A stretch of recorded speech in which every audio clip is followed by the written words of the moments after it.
사랑합니다. 사랑합니다.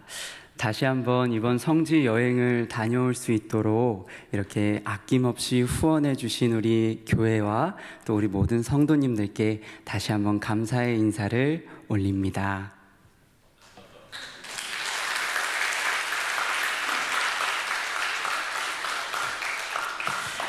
오늘은 제가 요 앞에 이렇게 2개 정도를 가지고 나왔지만, 하나는 보시는 바와 같이 언약궤이고요, 또 하나는 제가 갈릴리 바다에서 조금 퍼왔습니다. 네, 그래서 이렇게 2가지만 가지고 올라왔지만, 담임 목사님께서 말씀해 주신 것과 같이 우리 성도님들께서 아낌없이 후원해 주셔서 우리 아이들을 가르칠 때, 또 우리 성도님들께 보여드릴 수 있도록 좋은 자료들을 더 많이 구입할 수 있었습니다. 다시 한번 감사를 드립니다.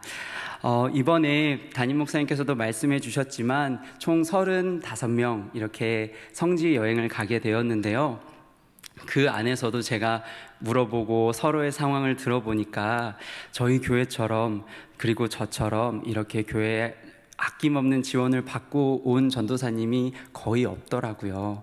참 그런 것을 생각할 때 우리 일산교회는 이렇게 어린 전도사에게조차 후하고 넉넉하게 베풀어 주시는 좋은 교회, 사랑이 넘치는 교회라는 걸 우리 성도님들께서도 다시 한번 기억해 주시면 좋겠습니다. 또 그 사랑이 우리 일산교회의 모든 예배, 또 모든 모임 가운데 풍성하게 열매 맺기를 축복합니다. 이번 성지 여행을 떠나기 전부터 사실 지금까지 저에게는 한 가지 질문이 계속 마음 가운데 있습니다. 그것이 무엇이냐면 바로 왜 내가 그곳에 가게 되었을까 였습니다. 내가 뭐라고 그렇게 생각을 하게 되었습니다. 왜냐하면 우리 교회 안에는 저보다 지혜도 실력도 인격도, 또 더 나아가서 헌신조차도 정말 저보다 더 아낌없이 하시는 분들이 많으신데, 이 부족하고 어린 전도사가 어떻게 그 땅에 갈 수 있었을까 참 많이 생각이 들었는데요, 제 나름대로 2가지로 좀 정리가 되었던 것 같습니다. 첫 번째는 졸업을 앞둔 신학생이니까 잘 보고 와서 우리 성도님들께 잘 알려드리라는 뜻하심이구나 라고 생각을 했고요, 또 하나는 오늘 말씀의 제목과 같이 비교할 수 없는 복이 무엇인가 저에게 알려주시기 위해서, 그리고 그것을 나누게 하시려고 저를 그 땅으로 보내신 것이 아닌가라는 생각을 하게 되었습니다. 그래서 오늘 성지에 관한 내용들을 나눈 이후에 함께 읽은 말씀과 함께 그 비교할 수 없는 복이 무엇인지 함께 나누도록 하겠습니다. 그러면 한번 PPT를 함께 보실까요? 이번에 제가 어떤 경로로 다녀왔는지 우리 성도님들께도 알려드리는 것이 유익하겠다 싶어 화면을 준비해 보았습니다. 스크린이 커서 그래도 보이셨으면 좋겠는데요. 네, 제가 이번에는 이스라엘 서쪽, 지금 보시는 화면의 왼쪽 비행기가 오고 가는 표시가 되어 있지요. 그곳에 있는 가이사랴라고 하는 도시부터 갈멜산과 무깃도와 나사렛, 그리고 이스라엘이라고 표시된 가장 위쪽에는 가이사랴 빌립보라는 곳이 있지요. 그곳까지 보고 그 다음에 잠깐 내려와서 예수님께서 사역하시고 잘하셨던 그 갈릴리 지역을 탐방하였습니다. 그리고 조금 더 내려와서 국경을 넘어 요르단으로 건너왔고요. 요르단에서는 대부분이 광야 지역이기 때문에 이스라엘 백성들이 어떻게 광야 생활을 했을지, 어떤 기후 가운데 행진했을지 경험할 수 있는 아주 좋은 장소입니다. 그래서 요르단에서 가장 크다고 하는 큰 계곡, 광야 계곡이라고 이야기하는 와디 럼이라는 곳까지 아주 오랜 시간 버스를 타고 내려갔다가 다시 이제 올라오게 됐는데요, 중간에 이제 보시면 느보산이라고 보이실 겁니다. 네, 느보산에서 주일 예배를 드리고 그리고 이스라엘로 다시 건너오게 되었습니다. 그래서 건너온 다음에는 여리고와 또 베들레헴, 그리고 예루살렘에 이르기까지 구석구석 또 살펴보고 돌아오게 되었습니다. 네, 제가 지난 14일, 8월 14일 오후 2시에 이제부터는 본격적으로 제가 어떤 상황들, 또 예수님께서 어떤 땅 가운데에서 생활하시고 모든 일을 이루셨는지 한번 설명하고자 하는데요. 먼저는 출발하는 날부터 간단하게 좀 설명을 드리고자 합니다. 월요일 오후 2시 30분에 이제 인천공항에서 이스라엘로 향하게 되었고요. 비행 시간이 약 12시간 정도 걸리더라고요. 그래도 다행히 경유하는 곳이 없어서 한 번에 갈 수 있었는데, 도착하니까 이스라엘에서도 이스라엘 시간으로도 저녁 8시 30분 정도가 되어서 일정을 소화하기는 좀 어려웠습니다. 그래서 그날은 그냥 숙소에서 쉬었고요. 다음 날부터 본격적으로 성지 탐방을 시작하게 되었습니다. 둘째 날이죠. 그 날은 지금 화면에서 이렇게 화면만 띄워놔선 사실 여기가 어딘지 잘 모르실 것 같아서 제가 설명과 함께 말씀을 좀 드리도록 하겠습니다. 둘째 날엔 아까 보신 가이사랴와 그리고 무깃도 그리고 갈멜산, 엘리야가 바알 선지자, 아세라 선지자와 대결을 벌였던 그 갈멜산 맞습니다. 그 갈멜산과 나사렛 지역까지 한번 쭉 차례대로 살펴보았는데요. 지금 보시는 화면에서 왼쪽 상단에 있는 곳이 무깃도라는 곳입니다. 성경을 보면 요시야 왕과 유다의 아하시야 왕이 전투를 벌이다가 또 전사한 곳, 그리고 그곳에서 보았는데 정말 역사적으로도 많은 길목이기 때문에, 아프리카와 아시아와 유럽의 길목이기 때문에 정말 많은 전쟁들이 일어난 곳이라고 합니다. 그래서 그 무깃도를 보았고요. 그 오른쪽이 바로 갈멜산 정상에 있는 전망대라고 할 수 있겠습니다. 그래서 그 전망대까지 보았는데, 오늘은 우리 성도님들께 바로 가이사랴를 집중적으로 설명을 좀 드리려고 합니다. 저희 성도님들 가운데에는 저도 그랬고요. 가이사랴 하면은 저기 산지 지역에 있는 빌립보 가이사랴랑 헷갈려 하시는 분들이 계실 수 있을 것 같아요. 그래서 그런 분들께서는 오늘 이렇게 제가 사진도 딱 준비해 왔으니까요. 이제 성경에서 가이사랴 하면 이렇게 지중해가 펼쳐져 있는 항구 도시구나라고 기억하시면서 하나님 말씀 묵상하시면 좋을 것 같습니다. 네, 이 가이사랴에는 여러 가지 사실 성경 이야기가 녹아져 들어 있습니다. 우리 성도님들께서는 가이사랴 했을 때 어떤 사건들이 좀 떠오르실까요?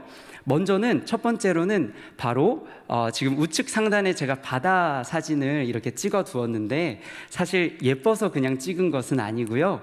그 바다에서 아마도 베드로에게 세례를 받았던 이방인 백부장 고넬료와 그의 가족들이 어쩌면 이 가이사랴라는 도시에 머물렀기 때문에 이 해변가에서 세례를 받았을 수도 있겠다라는 가이드 목사님의 이야기를 듣고 제가 이곳은 찍어서 우리 성도님들 보여드려야지 하면서 이제 찍어온 사진입니다. 그리고 왼쪽에는 어떤 터가 보이실 거예요. 그 터는 바로 사도 바울이 항소를 하지 않을 수 있었음에도 불구하고 로마에서도 복음을 전하여야겠다라는 그 마음으로 가이사에게 상소했던 그 로마 총독부가 있었던 건물의 접견실 터라고 합니다. 그래서 이곳에서 아마 바울이 가이사에게 상소하는 그 이야기, 그 발언들을 하지 않았을까 추측해 볼 수 있는 장소라고 합니다. 그리고 아래는 그 당시 가이사랴가 상당히 큰 도시였기 때문에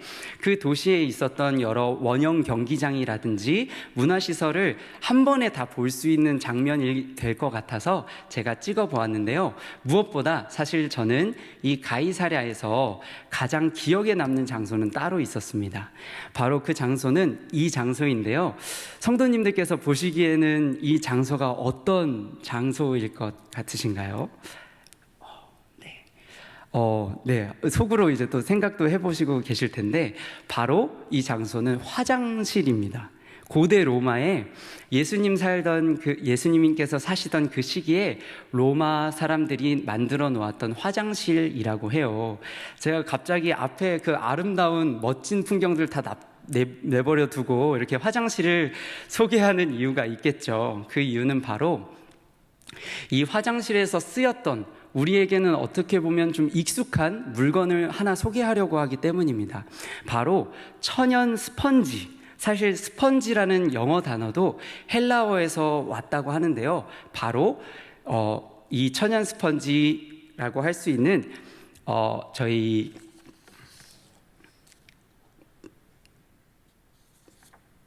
네, 저는 갑자기 단어가 생각이 안 나는데, 네네, 저희 이 천연 스펀지라고 하는 바로 이 물건입니다. 그런데 이 물건을 제가 보여드린 이유가 있는 이유는 바로 이 물건의 모양을 보았을 때, 그리고 사실 이 물건의 이름을 들으셨을 때 우리 성도님들께서 하나의 장면을 바로 떠올리실 수 있을 것 같아요. 그 장면은 바로 예수님께서 십자가에서 돌아가시기 직전에 예수님께 성경을 보면 한 사람 혹은 여러 사람이 나무에 이 스펀지를 꽂아서 거기에 신 포도주를 적셔서 예수님의 입에 갖다 대었다라고 이야기를 하고 있습니다.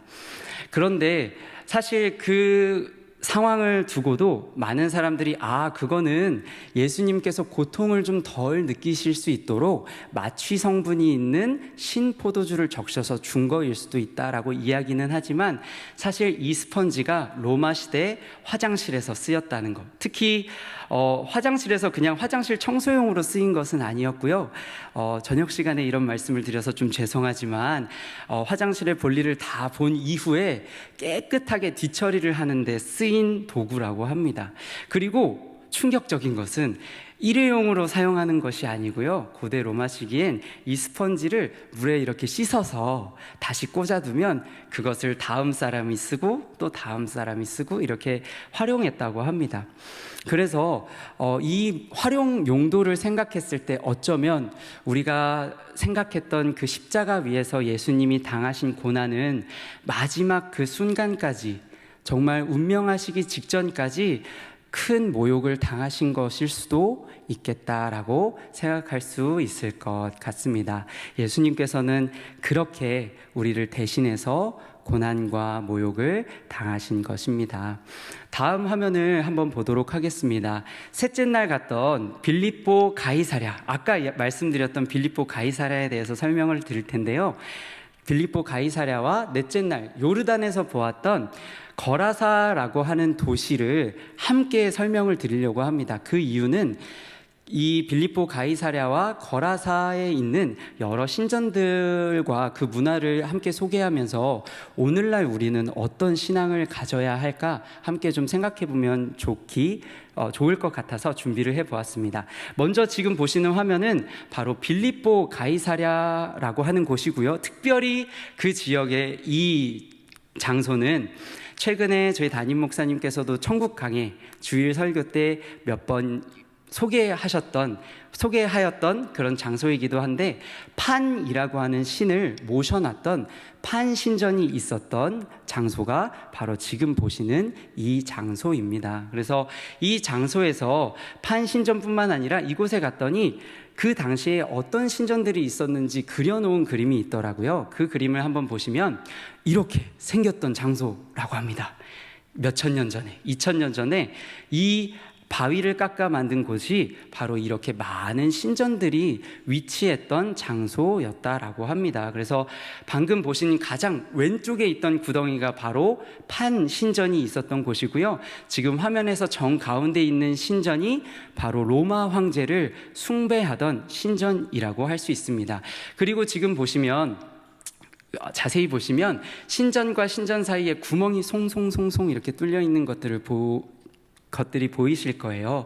그런데 그 구멍들이 자세히 보면 이렇게 생겼는데, 이 구멍에 조금 작은 신상을 다 하나씩 올려두고 그 신 앞에 절하고 그 신을 기념하는, 그 쉽게 얘기해서 이 모든 공간이 바로 판신전일 뿐만 아니라 여러 신전을 숭배하는 만신전이었다라는 것을 우리 성도님들께서도 한번 기억하시며 앞으로 또 말씀을 받으시면 좋을 것 같습니다.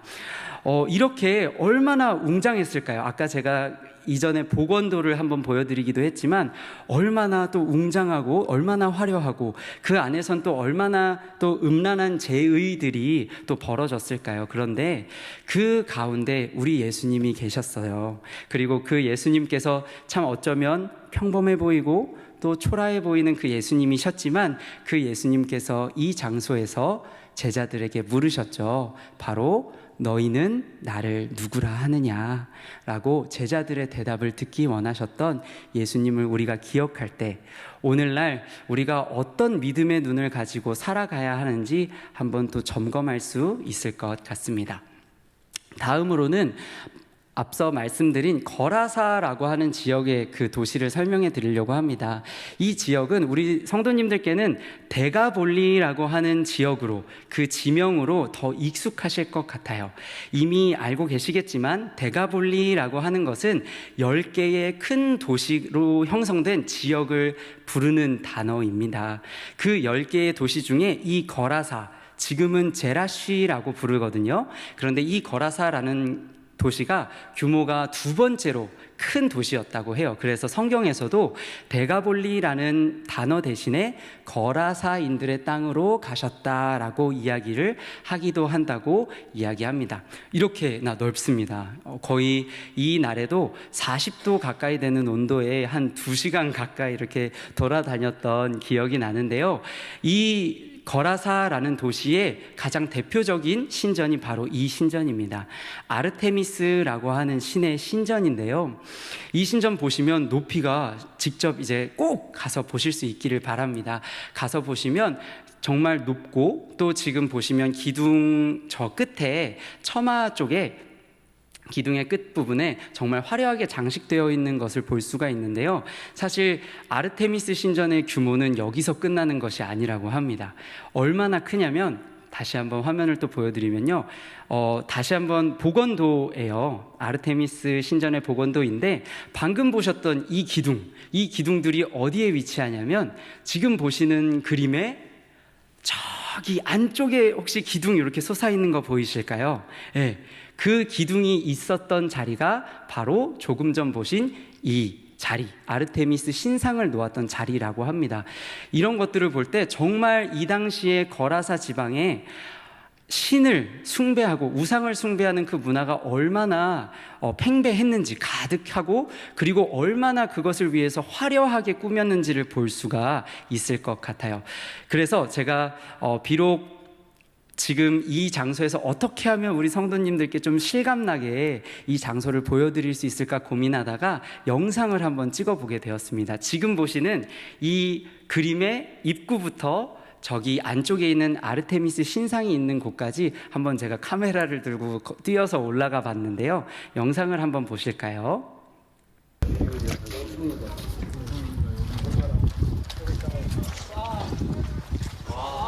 예전에는 이 신전 입구 양옆에 또 남자 여자 제사장들이 있어서 많은 또 음란한 의식들을 치르며 또 이 길을 올라가기도 했다라고 합니다.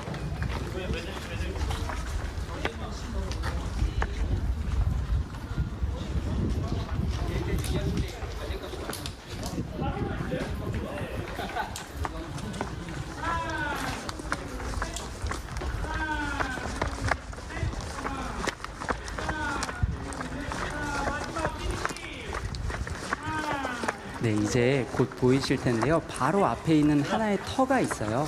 그 터는 제물을 드리던 제단 터였다고 하고요.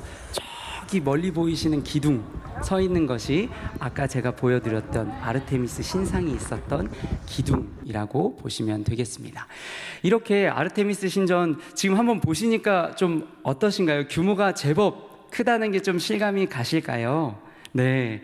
그리고 또 영상을 보면서 아마 느끼신 분들도 계시겠지만 정말 아까 말씀드린 것처럼 40도 가까이 되는 더위에 그늘 하나가 없어요. 그곳에서 2시간 동안 이렇게 돌아다니고 탐방을 하다 보니까 얼마나 물이 갈급해지든지 물을 빨리 찾아서 또 마시고 싶어지는 그러던 찰나에 제가 또 발견한 것이 있었습니다. 무엇이냐면 아르테미스 신전에서 조금 내려가다 보면 바로 이 하나의 신전이 또 사람들을 기다리고 있어요. 그 신전이 어떤 신전이냐면 바로 물의 신이라고 여기는 님프라고 하는 신을 모신 신전이라고 합니다. 비록 지금 사진은 많이 메말라 보이기는 하지만 아마도 그 예수님 계시던 당시 이 신전이 계속해서 운영되던 때에는 이 앞에 있는 곳에서도 물이 샘솟아 나오고 가득 물이 가득한 모습들을 오며 가며 많은 사람들이 볼 수 있지 않았을까.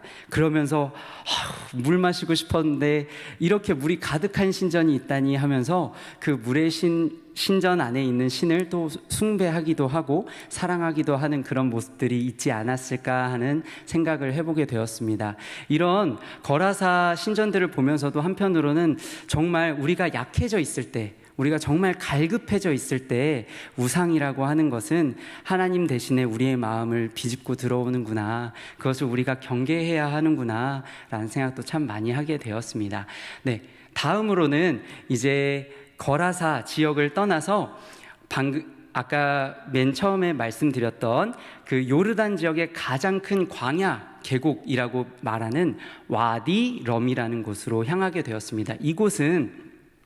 이곳에서는 가기 위해서 거의 6시간 이상 버스를 타고 아래로 내려갔어야만 했습니다. 가면서 지루하지는 않았고요. 정말 좌우 양옆에 펼쳐져 있는 광야를 보면서 하나님께서 이스라엘 백성을 인도하실 때 어떠하였을까, 그리고 정말 손바닥만한 작은 구름인데도 엄청 큰 그늘을 만들더라고요. 그래서 그걸 보면서도 하나님께서 구름 기둥 예비해 주셨을 때 이스라엘이 얼마나 좋았겠나라는 생각도 하게 되었습니다. 그래서 이 곳도 한번 성도님들께서 조금이라도 더 실감나게 이 장소를 한번 보실 수 있도록 제가 와디럼이라는 곳에 도착해서 지프차를 타고 그 광야를 한 바퀴 이렇게 도는 체험이 있었거든요. 그래서 그 차 안에서 이렇게 촬영한 영상을 잠깐 보여드리도록 하겠습니다.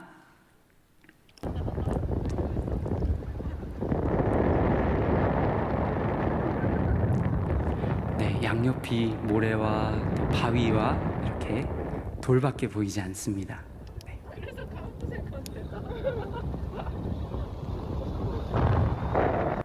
네, 이런 곳에서 이스라엘 백성들이 어떻게 또 햇볕을 피하고 어떻게 하나님의 그 인도하심을 따라 걸어갔는지 또 묵상할 수 있었는데요. 저는 이 장소에서, 이 광야에서 아까 가이사랴에서 말씀드렸던 것처럼 또 한 가지 집중하게 되었던 것이 있었습니다. 그것이 무엇이냐면 바로 이 초목입니다. 바로 우리 성도님들께서 많이 익숙하실 텐데 이 나무는 바로 로뎀 나무입니다. 로뎀 나무 하면 우리 성도님들께서는 아마 엘리야 하고 생각하실 것 같아요.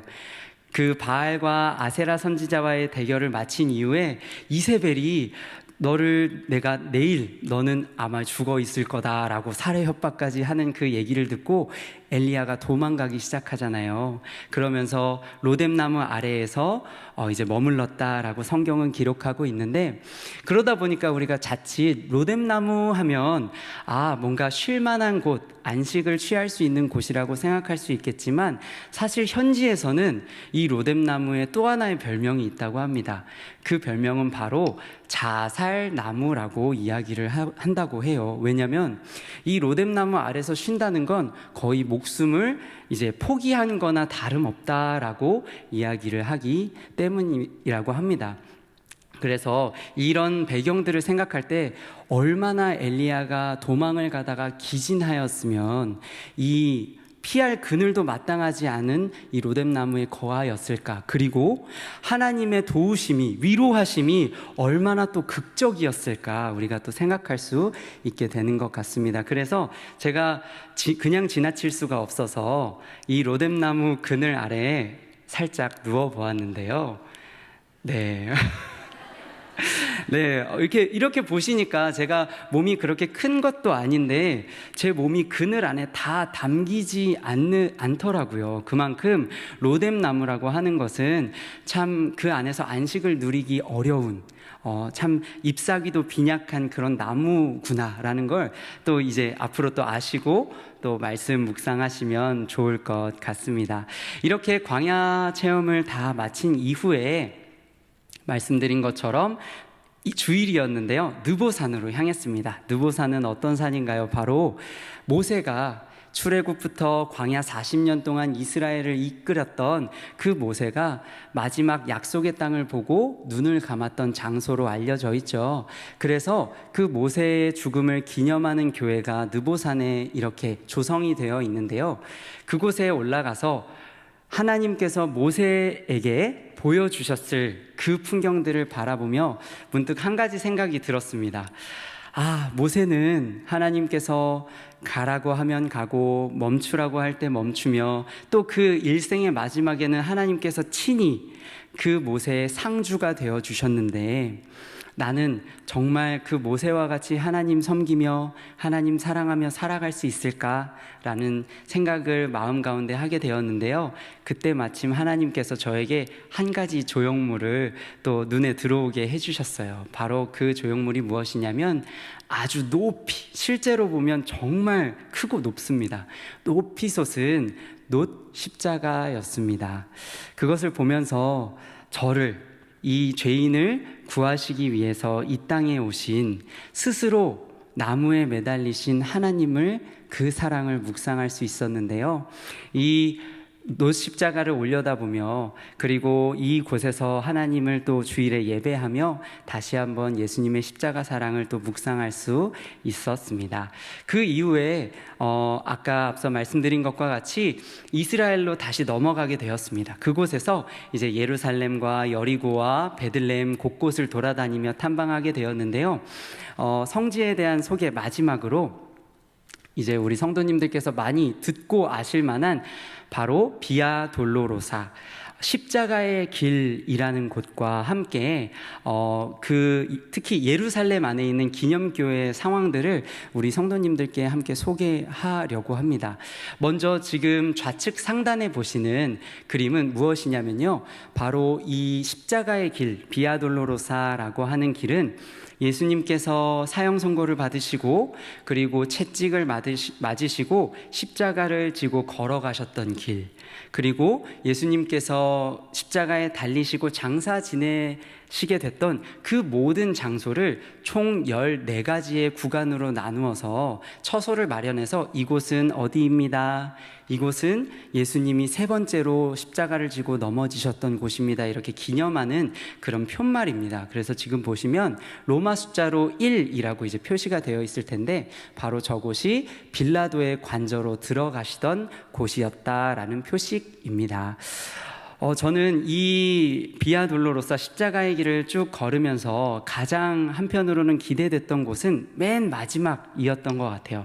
맨 마지막 10번째 처소부터 14번째 처소는 거의 골고다 언덕 근방에 다 위치하고 있습니다. 그래서 저는 그 곳으로 향하면 향할수록 골고다 언덕 어떤 모습일까 마음으로 많이 또 그려보고 생각했던 것 같아요. 우리 성도님들께서는 지금 골고다 언덕이 어떤 모습일지 궁금하지 않으신가요? 물론 알고 계시는 분들도 계시겠지만, 저는 한편으로는 황량한 어떤 사형장을 그냥 마음으로 그렸던 것 같기도 합니다. 그런데 그 곳에, 골고다 언덕이 있었던 곳에 가니 지금 좌측 하단에 보이시는 곳은 이제 예배당 안인데요. 특별히 제가 앞서서도 기념하는 교회라고 몇 번 설명을 드렸지만 한 가지 오해하지 않으실 것이 있습니다. 무엇이냐면, 제가 교회라고 표현했지만 실제로는 로마 카톨릭에서 기념하는 성당을 다 지어 놓았다고 보시면 될 것 같아요. 그래서 제가 성지순례 가서 성당만 다 다닌 게 아니라 이렇게 교회, 예수님의 그 발자취를 따라서 기념하는 그런 곳에 다녀왔다고 기억해 주시면 될 것 같습니다. 그래서 좌측 하단에 보시면 이렇게 예수님께서 십자가에 못 박히신 그 자리, 그 나무 십자가를 이제 꽂아 두었던 자리도 이렇게 펼쳐 놓았는데, 제가 그 골고다 언덕과 이 기념교회의 상황들을 보면서 느꼈던 것이 있습니다. 무엇이냐면, 이 기념교회가 있는 곳은 바로 총 6가지, 최소 6가지의 종파가 다 나누어서 이 교회를 관리하고 있다고 합니다. 그래서 이 부분은 절대 다른 종파가 또 다른 종파에 관리하는 물건들을 절대 건드릴 수 없도록 그런 조약을 맺기도 했다라고 하는데요. 그러다 보니까 참 평화의 왕으로 또 화목하게 하시기 위해서 이 땅 가운데 오신 예수님, 그래서 자신의 몸을 찢으신 예수님이시지만 그곳에서 참 많은 것들이 나누어져 있다라는 것을 보면서 느낄 수가 있었습니다. 지금 우측 상단에 보시면 그 대표적인 상징물로 사다리 하나가 있다라고 하더라고요.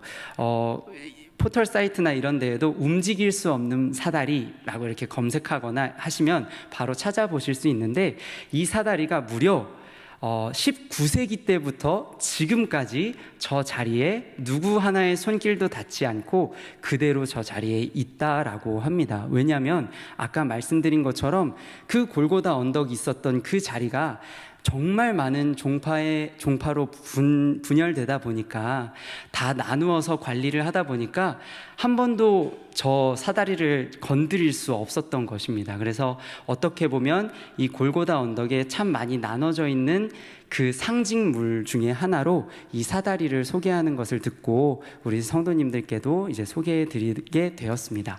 그런데 이런 골고다 언덕의 상황이 사실 예루살렘의 여러 기념 교회들의 상황과 크게 다르지 않았습니다. 지금 보이시는 사진은 바로 예수님께서 태어나신 곳이라고 하는 예수님 탄생 기념 교회인데요.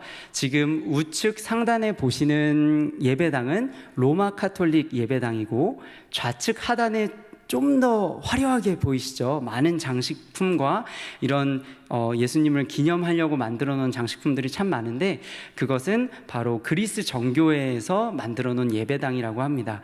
하나의 예배당 안에, 하나의 건물 안에 예배당이 두 가지로 나누어져 있는 모습을 이 예수님 탄생 기념 교회에서도 확인할 수 있었습니다. 심지어 몇 해 전에는 이 교회에서 그 로마 카톨릭 사제들과 또 그리스 정교회 사제들과 또 다른 종파의 사제들, 이 세 종파의 사제들이 서로 심하게 다투는 바람에 근처에 경찰들까지 오는 일이 또 방송을 타서 전 세계로 퍼지는 일도 있었다라고 합니다. 이렇게 예루살렘까지, 그리고 예루살렘에 있는 모든 또 기념하는 곳들을 다 본 이후에 마지막으로 제가 이제 머물렀던 곳은 감람산 가장 꼭대기에 있는 전망대였습니다. 그곳에 있는 숙소에서 머물렀는데요. 어떠신가요? 보시니까 사진으로 보셔도 정말 아름다우시겠지만 실제로 보면 정말 멀리서 그 야경이 정말 헤아릴 수 없을 만큼 다 펼쳐져 있는데요. 아름다운 이 외면을 보면서도 저는 계속해서 아까 우리 성도님들에게 나누었던 그 이 예루살렘 내부의 그 상황들, 또 정치적인 상황들이 생각날 수밖에 없었습니다. 그래서 이 땅 가운데 예수님께서는 화평의 왕으로, 평화의 왕으로 이 땅 가운데 오셨지만, 그래서 자기의 몸을 찢으시기까지 우리 가운데 오셨지만, 다툼과 분열과 상처와 아픔이 있는 이 땅을 위해, 그리고 그 땅뿐만 아니라 오늘 우리의 모든 삶의 터전들을 위해 더 기도해야겠다라는 생각을 하며 또 모든 일정을 마치게 되었던 것 같습니다. 네, 사랑하는 성도 여러분, 저는 이번에 정말 일산교회를 통해서 정말 헤아릴 수 없는 큰 복을 하나님으로부터 받았다고 생각합니다. 그래서 제가 비행기 안에서도 이렇게 기도했는데요. 간절히 바라는 건 우리 일산의 모든 성도님들을 위해, 우리 일산의 모든 성도님들께 우리 하나님께서 후위되어 누르고 흔들어 넘치도록 우리 성도님들의 필요를 따라 또 안겨주시기를 간절히 또 기도하고 돌아왔습니다. 사랑하는 성도님들, 그렇다면 그리고 제가 이렇게 간절히 기도하는 마음으로 돌아오면서 또 하나 아까 맨 처음에 말씀드렸던 것이 있었지요. 바로 비교할 수 없는 복. 하나님께서 이번 여정을 통해서 알려주셨던 비교할 수 없는 복에 대해서 다시 한번 묵상하게 되었는데요. 그것은 바로 무엇일까요? 사실 제가 이번에 교회와 우리 성도님들을 통해서 후원을 받을 때마다 들었던 생각이 하나가 있었습니다. 그 생각은 무엇이냐면, 이 재정이 분명 우리 성도님들의 가정을 위해, 그리고 또 교회를 위해, 또 여러 필요들을 위해 중요하게 사용될 수 있었을 그 재정들이지만, 재정들일 텐데 제가 어떻게 이 사랑과 섬김을 보답해야 할까, 이렇게 생각하기도 하고, 그것을 위해서 어떻게 말하고 어떻게 행동해야 할까 참 많이 생각했던 것 같습니다. 그런데 그런 저의 생각 가운데 마치 하나님께서 주신 하나의 또 질문처럼 한 가지의 질문이 저의 마음 가운데 들어왔는데요. 무엇이었냐면, 이 모든 복보다, 이 모든 사랑보다 사실 헤아릴 수 없는 그 크신 하나님의 사랑 앞에서 과연 저는 어떤 반응을 보이고 있었는지, 삶 속에서 하나님의 사랑은 나에게 어떤 의미였는지 다시 한번 돌아보게 되었습니다. 사랑하는 성도님들, 사실 정말 모든 고난과 그리고 멸시를 당하시면서까지 십자가의 사랑으로 우리에게 다가오신 그 하나님의 사랑, 매일매일 누리는 것만큼 큰 복이 또 어디 있을까요? 그런데 문제는 사실 앞에 제가 나누었던 것처럼 우리의 연약함 때문에 그 사랑을 온전히 누리지 못하는 것 같았습니다. 그래서 오늘 마지막으로 아까 나누었던 말씀과 함께 이 복을 우리가 어떻게 누릴 수 있을까, 말씀을 통해서 짧게 살펴보고자 하는데요. 오늘 말씀에서 예수님께서는 우리에게 찾아오실 때 분명한 대상이 있었고 분명한 목적이 있으셨다라는 것을 우리가 말씀을 통해서 확인할 수 있습니다. 예수님께서는 의인을 부르러 온 것이 아니라 죄인을 부르러 왔다 말씀하셨고, 특별히 그 죄인이 회개할 수 있도록 회개시키기 위해서 내가 왔다라고 이야기를 하고 계십니다. 사실 우리에게 이 말씀 너무나도 익숙한 말씀이지만 우리가 쉽게 지나치는 중요한 사실 한 가지를 나누려고 합니다. 그것이 무엇이냐면 바로 예수님이 찾아오셨던 그 죄인은 스스로 회개할 수조차 없는 전적으로 무능력한 존재라는 것입니다. 정말 그런 것 같습니다. 우리의 기도를 사실 살펴보면 필요를 따라 구하는 것은 어느 정도 우리에게 익숙하지만 사실 하나님과 우리 사이를 가로막고 있는 그 죄의 문제를 하나님께 고백하는 것은 얼마나 어려운지 모릅니다.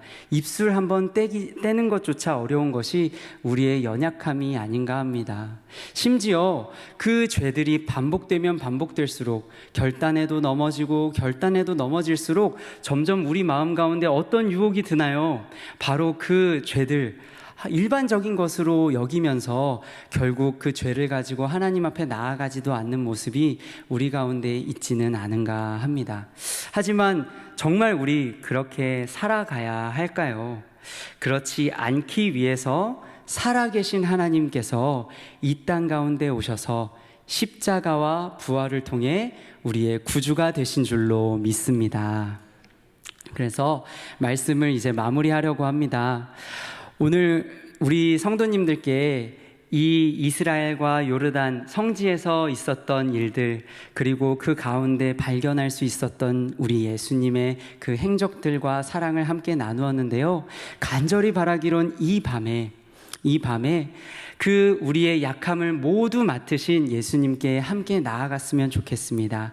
그 예수님 바라보고 우리의 멈췄던 기도가 회복되고 또 다시 한번 이 밤에 함께 주님 앞에 기도하며 나아갈 때 죄의 고백과 죄 사함의 감격이 우리 가운데 풍성하게 열매 맺기를 간절히 기대하며, 오늘 제가 잠시 가져왔지만 이 속죄소를 가득 덮었던 그 피와 같이, 그리고 베드로에게 다시 찾아오셔서 다시 불러주시고 일으키셨던 그 예수님을 만나는 은혜가 우리 가운데 넘쳐나기를 간절히 축복하고 소망합니다.